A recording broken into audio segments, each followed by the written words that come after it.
हिंदू शेरणी म्हणून त्यांचं झालेलं ब्रँडिंग आणि त्याच्यानंतरचा त्यांचा पराभव. तर तुम्ही अशा पद्धतीनं ब्रँडिंग कराल तर आम्ही तुम्हाला नाकारू, अशा पद्धतीनं जनता सांगतीये का? नक्की तुमचं मत काय आहे?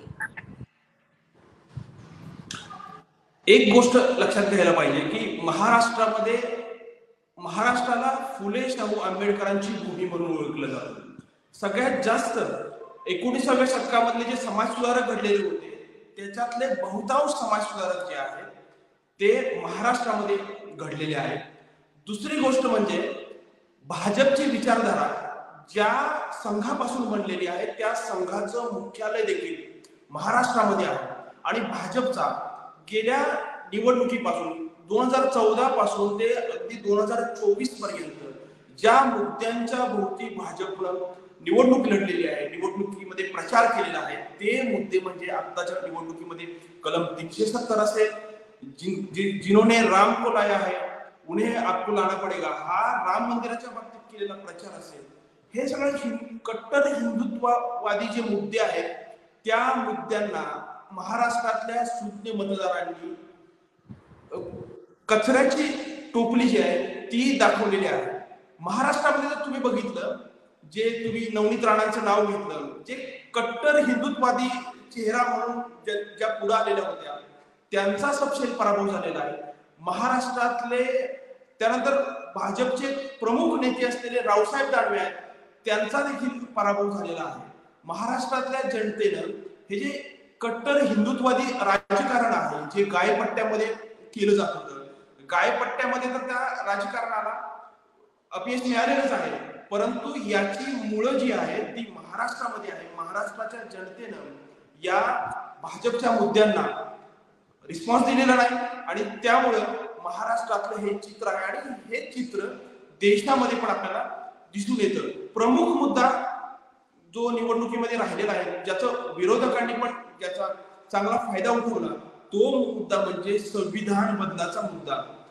370 तरी जागा मिळणारच, आम्ही 400 पार झाला आणि काही पंकजा मुंडेंना पण ते विधान भोवलेलं आहे संविधानाच्या बाबतीत, अनावधानाने का असेना, परंतु भाजपचे जे काही नेते संविधानाच्या बाबतीमध्ये बोलत होते ते विधान जे आहे ते भाजपला भोवलेला आहे, तो प्रचार जो आहे तो भाजपला भोवलेला आहे आणि महाराष्ट्रातल्या जनतेनं संविधानासाठी मतदान केलेलं आहे. तुम्ही बघाल, वंचित बहुजन आघाडीसारखा पक्ष असेल किंवा इतर पक्ष असतील, महायुतीला सपशेल कौल दिलेला आपल्याला पाहायला मिळतो. इथले आदिवासी असतील, नामदेव किरसाण सारखे म्हणजे अशोक नेते यांची दुसरी टर्म गडचिरोलीमध्ये होती आणि यावेळी नामदेव किरसाण सारख्या नेत्याला तिथे यश मिळालेलं आहे. म्हणजे इथल्या दलितांनी, इथल्या आदिवासींनी सपशेल भाजपला नाकारलेला आहे, भाजपच्या मुद्द्यांना नाकारलेला आहे आणि इथं त्यांनी एक इशारा दिलेला आहे की तुमचं जे राजकारण आहे ते राजकारण, ते मुद्दे, हिंदुत्वाचे मुद्दे जे आहेत ते महाराष्ट्रामध्ये चालणार नाही. महाराष्ट्रामध्ये प्रश्नांवरतीच निवडणूक होईल, जनतेच्या प्रश्नांवरतीच मतदार जे आहेत ते आपला कौल देतील.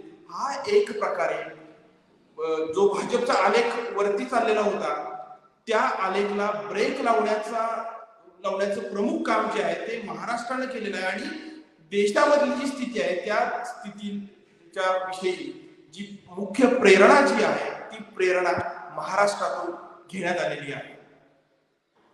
एकंदरीतच आपण बघतोय की या सगळ्यामध्ये म्हणजे तुम्ही जर कट्टरतावाद जर घेणार असाल तर आम्ही तुम्हाला नाकारू, अशा पद्धतीचं एकंदरीत आपल्याला विश्लेषण या सगळ्याचं खरं तर प्रमुख जर आपण काही मुद्दे बघितले तर जे भाजपचे नेते निवडून आलेले आहेत ते त्यांच्या तरी प्रचाराचे मुद्दे ही हिंदुत्ववादी होते का?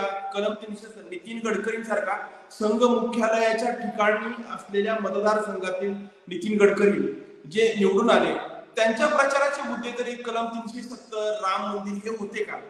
अजिबात नाही. तर ते सगळे मुद्दे जे आहेत ते विकासाचे मुद्दे आहेत आणि महाराष्ट्रामध्ये भाजपचे जे नेते निवडून आलेले आहेत किंवा शिंदे गटाचे असतील त्यांना देखील इथल्या पुरोगामित्वाचा, इथल्या वैचारिक समृद्धतेचाच जो आधार आहे तो घ्यावा लागलेला आहे.